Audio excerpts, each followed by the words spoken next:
महत्त्वाची अपडेट आता समोर आली आहे। 2026 चा पावसाळा कोरडा जाणार। या भागामध्ये जून, जुलै, ऑगस्ट, सप्टेंबर या 4 महिन्यापर्यंत पाऊस लांबणार आहे।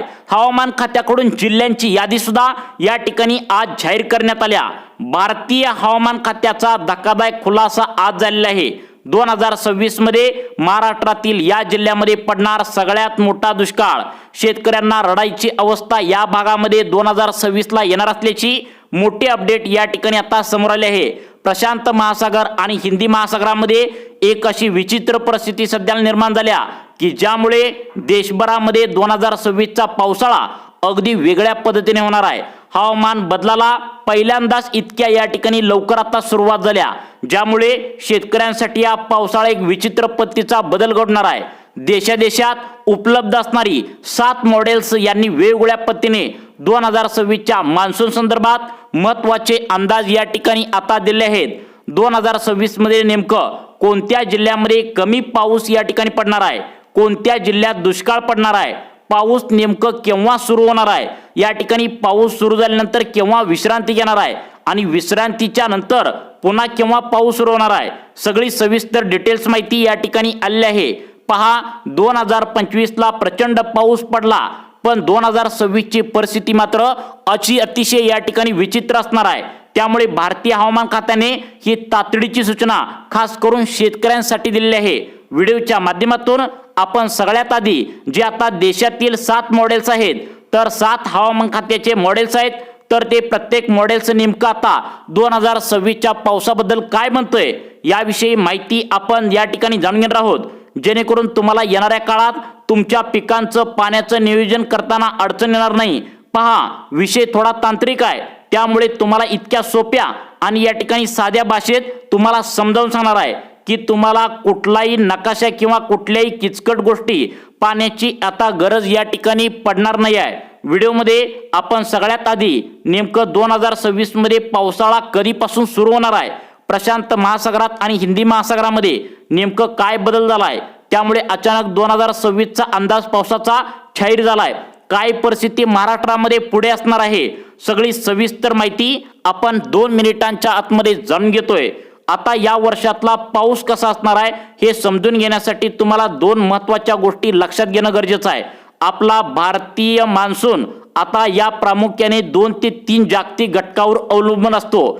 पहिला आणि सर्वात महत्त्वाचा घटक म्हणजे प्रशांत महासागराच्या पाण्याचे तापमान, यानुसार दुष्काळ पडणार की पाऊस पडणार हे समजणार आहे। या प्रशांत महासागरामध्ये आता विषुववृत्ताच्या जवळ जो काय पाण्याचा भाग आहे, जिथे जर पाणी सरासरीपेक्षा जास्त थंड जर झाले तर त्याला आपण या ठिकाणी लायना म्हणतो, जो भारतीय मान्सूनसाठी शुभ मानला जातो। या उलट जर तिथे पाणी सरासरीपेक्षा गरम झाले तर त्याला एल निनो म्हणतात, आणि हा एल निनो म्हणजे भारतीय मान्सूनचा शत्रू मानला जातो। या व्यतिरिक्त दुसरा महत्त्वाचा घटक या ठिकाणी पाहिला जातो हिंदी महासागरातील एल निनो।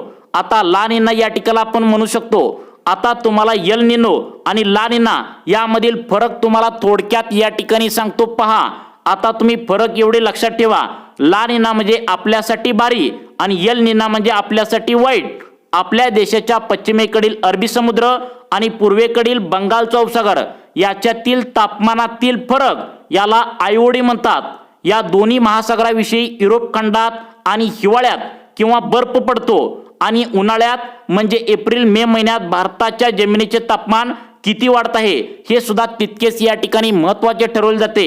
जर युरोपमध्ये बर्फ जास्त पडला तर उत्तर गोलार्धातील थंड वारे आपल्या मान्सूनच्या वाऱ्यांना कुमकुवत करू शकतात, पण युरोपमधील बर्फवृष्टी आणि उन्हाळ्यातील तापमान हे घटक आपण आजच्या तारखेला या ठिकाणी सांगू शकत नाही, कारण त्या घटक अजून या ठिकाणी पुढे घडायचे आहेत। परंतु समुद्राचे पाणी हे जर जमिनीसारखे पटकन तापत नाही आहे आणि पटकन थंडही समुद्राचे पाणी होत नाही। समुद्राला एक मेमरी असते। आज समुद्रात जे काय तापमान आहे त्याचे तापमान आता आपल्याला पुढील 6 महिन्यामध्ये दिसून येतं। म्हणूनच आज आपण फक्त महासागरातील उपलब्ध डेटाच्या आधारे 2026 च्या पावसाचा पहिला अंदाज या ठिकाणी आता समजून घेणार आहोत। आता आपण व्हिडिओच्या मुख्य मुद्द्याकडे वळूया। सध्या आता प्रशांत महासागरात नक्की काय चाललंय बघा। आपण जर निनो 3.4 चा या ठिकाणी क्षेत्राचा विचार केला, जे प्रशांत महासागराच्या अगदी मध्यभागी आहे, जिथून मान्सूनची दिशा निश्चित होते, तर तिथे सध्या लानाची स्थिती आहे. म्हणजे तिथले पाणी अजून तरी थंड आहे, पण चिंतेची बाब अशी आहे की हे थंड पाणी आता हळूहळू कोमट म्हणजे गरम व्हायला सुरुवात झाल्या. जर आपण गेल्या काही दिवसांची आकडेवारी पाहिली, या ठिकाणी 17 नोव्हेंबरला तिथल्या पाण्याचे तापमान या ठिकाणी 0.7 अंश सेल्सिअस होते. ते चांगल्या मान्सूनचे लक्षण सध्या तर त्या ठिकाणी त्यावेळी होते, पण 24 नोव्हेंबरला ते अजून खाली आहे. मात्र 1 डिसेंबर आणि 8 डिसेंबरच्या आकडेवारीनुसार तापमानात वाढ होऊन या ठिकाणी -0.5 अंश सेल्सिअस पर्यंत वर या ठिकाणी आल्याचं पाहायला मिळतंय. याचा अर्थ काय, तर निसर्ग असा इशारा देतोय की सध्याला आलेला ला निना आता हळूहळू कमकुवत होत चाललाय आणि तो आता अस्ताला चाललाय. विविध आंतरराष्ट्रीय मॉडेल्स असे सांगत आहे की जानेवारी आणि फेब्रुवारी 2026 पर्यंत हा ला निना या ठिकाणी संपून गेलेला आहे. आता सध्याला अशी परिस्थिती आहे. त्यानंतर मार्च, एप्रिल, मे या कालावधीत समुद्र आता न्यूट्रल म्हणजे तटस्थ स्थितीत राहील. तटस्थ म्हणजे समुद्राचे पाणी ना थंड ना जास्त गरम. ही स्थिती साधारण त्या ठिकाणी मे महिन्यापर्यंत कायम राहण्याचा अंदाज वर्तवलाय. त्यामुळे मे महिन्यापर्यंत तरी आपल्याला हवामानाची खूप मोठी भीती बाळगण्याचं कारण नाही.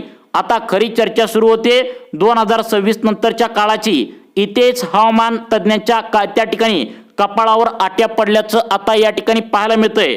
आता या ठिकाणी जगात हवामानाचा अचूक अंदाज देण्यासाठी आता ECMW हे युरोपियन मॉडेल अत्यंत विश्वसनीय मानले जाते.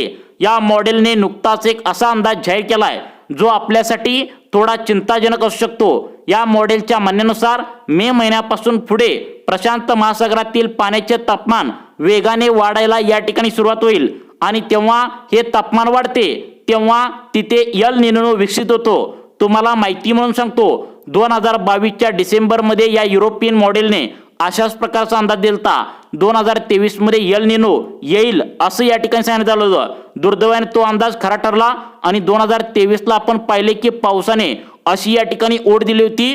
पाऊस लांबलेला या ठिकाणी पाहायला मिळाला. मग सध्याच्या ECMWच्या मॉडेलचा जो काय आलेख आहे आणि 2022 सालचा जो काय आलेख होता, यामध्ये भयानक साम्य या ठिकाणी दिसून येत आहे. दोन्ही आलेख आता अगदी सारखेच आहे. याचा सरळ अर्थ असा होतो की 2026 ची परिस्थिती आता 2023 सारखी असू शकते.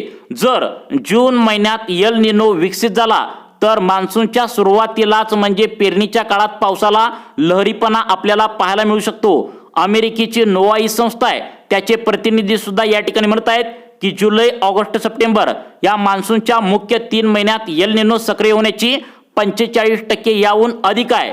हे आता प्रमाण सामान्य मान्सूनच्या शक्यतेपेक्षा जास्त आहे. म्हणजे 2026च्या पावसाळ्यात विशेषतः दुसऱ्या टप्प्यात पावसाचे प्रमाण सरासरीपेक्षा कमी राहण्याचा या ठिकाणी अंदाज आता वर्तवला आहे. आपण फक्त एका मॉडेलवर विसंबून न राहता इतरही मॉडेलचा कानोसा घेतला पाहिजे. यामध्ये भारतीय हवामान विभागाचे IMD पुणे मॉडेल, ऑस्ट्रेलियाचे हवामान खाते तसेच BOM आणि अमेरिकेचे CAF2 मॉडेल यांचा समावेश आहे. आनंदाची गोष्ट म्हणजे भारतीय हवामान विभाग आणि ऑस्ट्रेलिया मॉडेल सध्या तरी एल निनो लगेच येईल असं स्पष्टपणे सध्या तरी ते सांगत नाही आहेत. याच्यामध्ये मे महिन्यापर्यंत तिथे तटस्थ राहील, पण त्यांचा डेटामध्ये एक गोष्ट लपून राहिली आहे, ती म्हणजे आता ग्राफची आता दिशा ही एल निनोच्या बाजूने या ठिकाणी झुकलेली आहे. म्हणजे जरी त्यांनी रेड अलर्ट दिला नसला तरी इशारा नक्कीच दिला आहे. आता तुम्ही म्हणाल की जर प्रशांत महासागरात गडबड झाली तर आपला हिंदी महासागर आपल्याला वाचवेल का? तर सध्या तरी हिंदी महासागरातून खूप मोठ्या आशेचे किरण दिसत नाहीत. सध्या आपल्याला आयोगी हा निगेटिव्ह म्हणजेच नकारात्मक दिसत आहे. निगेटिव्ह आयोडी असताना या ठिकाणी पाऊस सहसा कमी होतो किंवा तो दिशा बदलतो. सुदैवाने येणाऱ्या काळात हा निगेटिव्ह आयोडी संपून त्या ठिकाणी न्यूट्रल होईल असा अंदाज आहे. मे महिन्यापर्यंत आयोडी 0च्या आसपास राहील. ऑस्ट्रेलियाच्या हवामान खात्यानुसार मान्सूनच्या सुरुवातीला आयोडी कडून विशेष मदत मिळण्याची शक्यता कमी आहे. जर 2000 त्या ठिकाणी 26 या आताच्या वर्षात मान्सूनच्या काळात पॉझिटिव्ह आयोडी तयार झाला तर तो एल निनोच्या प्रभावाला काही अंशी कमी करू शकतो. पण सध्याला तरी स्पष्ट चिन्हे दिसत नाही आहेत. त्यामुळे समुद्राच्या दोन्ही बाजूंकडून सध्याला तरी मान्सूनसाठी तटस्थ नकारात्मक संकेत मिळत आहेत. मित्रांनो, या ठिकाणी विज्ञान आणि आकडेवारी एका बाजूला आणि इतिहास या ठिकाणी एका बाजूला. 1871 पासून ते 2023 पर्यंतचा हवामानाचा इतिहास आपण तपासला तर एक गोष्ट प्रकर्षाने जाणवते की जेव्हा जेव्हा एल निनो आला आहे तेव्हा तेव्हा भारताच्या मान्सूनवर त्याचा विपरीत परिणाम या ठिकाणी झालेलाच आहे। दुष्काळ, पाण्याची टंचाई आणि पिकांचे नुकसान हे एल निनोचे समीकरण बनले। मात्र आता त्यातही काही आशेचे किरण आहेत। इतिहासात 1914, 1919, 1900 त्या ठिकाणी 63 आणि 1997 ही 4 वर्षे अशी होती ज्यावेळी समुद्रात एल निनो पूर्णपणे ताकदीने आता सक्रिय होता, तरी भारतात पाऊस सरासरीपेक्षा जास्त झाला। तर कशामुळे घडले तर त्या काळी स्थानिक हवामान चक्रीवादळे आणि इतर काही नैसर्गिक घटनांनी मान्सूनला साथ दिली होती।